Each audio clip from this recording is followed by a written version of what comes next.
Welcome to EGResponsible. My name is Rita Soni, Principal Analyst for Impact Sourcing and Sustainability Research at Everest Group. And I'm excited to do my first internal EGResponsible. Ronak Doshi, who's a partner here at Everest Group, is going to share some of the great work that they're doing with BFSI. Ronak, please say hello. Hey, hi Rita. Thank you for having me. And I did not know this was the first internal one, so I'm the lucky one. Thank you. That's right. That's right. Well, you're lucky because you've just recently, you and your team have published a report about what the finance sector is doing vis-a-vis ESG and technology. So I thought it would be a good opportunity to talk about that in EGResponsible. So tell us what's happening. I think part of the report really talks about how the regulatory framework is different across the globe, as we can see on the sheet, but also how a lot of things are merging together and evolving to some similar standards. Yeah, no, I think, thanks, Rita. So if you look at the broader, I think, picture we wanted to take to market is that if you look at BFSI and if you look at ESG, right, financial services as a whole industry and ESG, we are seeing three areas where there are maximum investments happening. One is data, second is technology, and third is services, which is advisory, integration, getting all the green IT processes in place.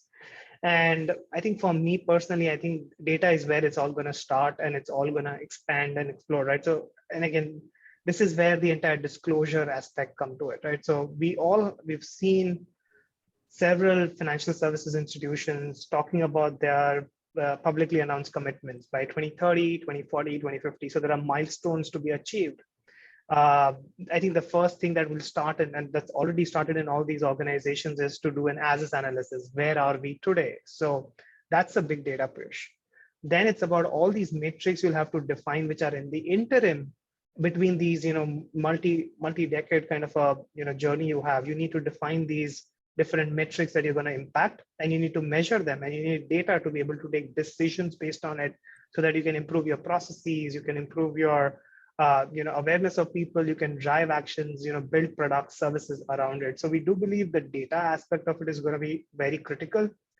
We are going through this massive change across countries and geographies where we are seeing there are diverse and in some ways limited regulatory actions happening to kind of start this motion. But again, it's not a very concerted effort across the globe. So there is going to be what I would call as cracks in the system, because you're not going to have a single picture of truth, and there'll be multiple interpretations of what you want to say, which is where you will need a lot of help and support to bring global agreement in terms of what standards to try, how do you report. We do see an emerging picture appearing out here thanks to the recent activities that have happened, where we'll see a common reporting standards across banks. We will see some of this getting solved, but then the point is, once you have these frameworks in place, getting existing data to these, porting to these frameworks is going to be the first part of the journey, right? So that's where I'm very excited about the role that we will play, just not with the data. And then the second piece is, and third piece that you're going to talk about, right, which is the technology, the analytics,